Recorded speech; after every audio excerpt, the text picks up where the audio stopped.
Sabe aquela pessoa feliz, contente, que tem paz, alegria, que tudo dá certo na vida?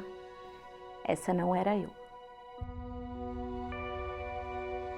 No ano de 2014, a gente vivia a Copa do Mundo.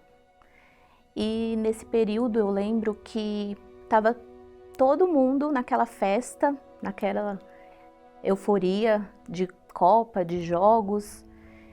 E de contrapartida, na igreja, iniciamos o jejum de Daniel.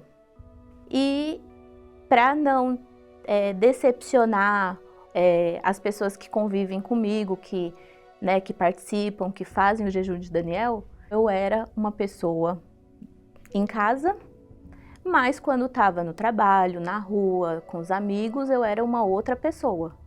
Então eu vivia das informações, eu queria saber o que estava acontecendo, mas quando chegava em casa era não quero saber de nada, não quero saber de informações.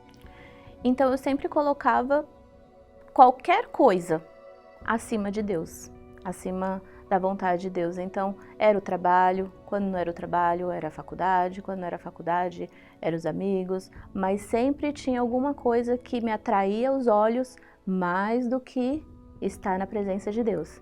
Então, muitas das vezes, eu realmente abria mão de estar na igreja, de estar buscando a Deus para poder ir trabalhar.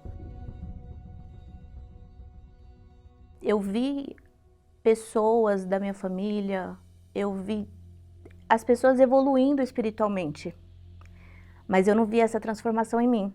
Eu não conseguia chegar e pedir ajuda. Por quê? Porque era mais forte do que eu. Tipo, você já tem anos de igreja, você vai pedir ajuda, o que as pessoas vão pensar? O que vão falar de uma pessoa que está há anos e já escutou e já sabe como que funciona? Então eu tinha esse receio. Eu achava que só se Deus quisesse me ajudar, mas eu não chegava até Ele. E não chegava a mais ninguém. Então isso ia criando aquele bloqueio. Eu sentia uma angústia, uma tristeza que era impossível de ser preenchida. Eu acho que a maioria das pessoas vão lembrar quando o Brasil teve a derrota de 7-1. A gente olhava o jornal, era só isso que falava, era realmente uma vergonha, uma humilhação, e as pessoas sentiram isso. Eu posso dizer que a dor que eu sentia na minha alma não tem tamanho para mensurar como era maior do que essa vergonha, do que essa dor que os brasileiros estavam sentindo quando o Brasil perdeu de 7-1.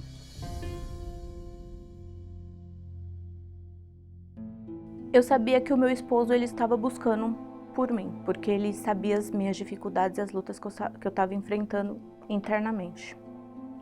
E quando começou a surgir os pensamentos de suicídio, isso foi o que me pegou mais. Então aquilo mexeu comigo de uma tal forma, só que eu ainda não sabia como me chegar a Deus. Mas eu precisava fazer alguma coisa. Então veio um novo jejum de Daniel. E eu vi ali como a oportunidade para mudar tudo.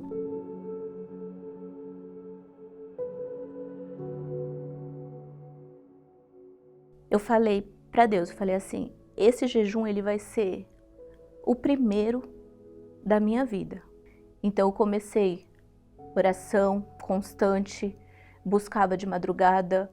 Não era fácil porque os pensamentos eram constantes. Minha luta sempre foi na minha cabeça. E eu precisava lutar contra aqueles pensamentos. Então eu precisava, nesse jejum, trazer todas as armas de Deus para poder me ajudar, me alimentar e me fortalecer. Então, para me fortalecer espiritualmente, eu comecei a fazer a leitura da Bíblia constante, fiz a leitura das literaturas da igreja também, a trilogia do bispo eu li, Como Vencer as Guerras pela Fé eu li, porque eu sabia que existe uma guerra. Tudo isso para ir fortalecendo. fiz o jejum todos os dias, certinho. Eu sabia que eu estava indo no caminho, mas tinha alguma coisa que estava faltando. Então, quando acabou o jejum, eu percebi que eu não tinha recebido o Espírito Santo. Falei, ué, o que eu fiz? E aí eu peguei e falei para Deus, Senhor, tem alguma coisa faltando e eu não estou enxergando, o Senhor precisa me mostrar. E foi quando Ele falou para mim, nítido e claro, que existia mágoas dentro de mim, dentro do meu coração. Então eu precisava pegar aquela mágoa e tirar. Então eu fui até o altar, já sabia o que era. E eu fui decidida a entregar para Deus tudo o que estava dentro de mim. E coloquei para Deus, falei, Senhor, tá aqui. Essa mágoa eu não quero dentro de mim, porque eu quero o Senhor. Tudo que eu carreguei, eu não quero, porque eu quero o Senhor. Então, da minha vida inteira de igreja, todos esses ensinamentos, conhecimento, eu não quero. Então, assim, eu abro mão de tudo, mas eu preciso do Teu Espírito. E se o Senhor não me der o Teu Espírito, eu vou voltar. E eu não sei o que vai acontecer.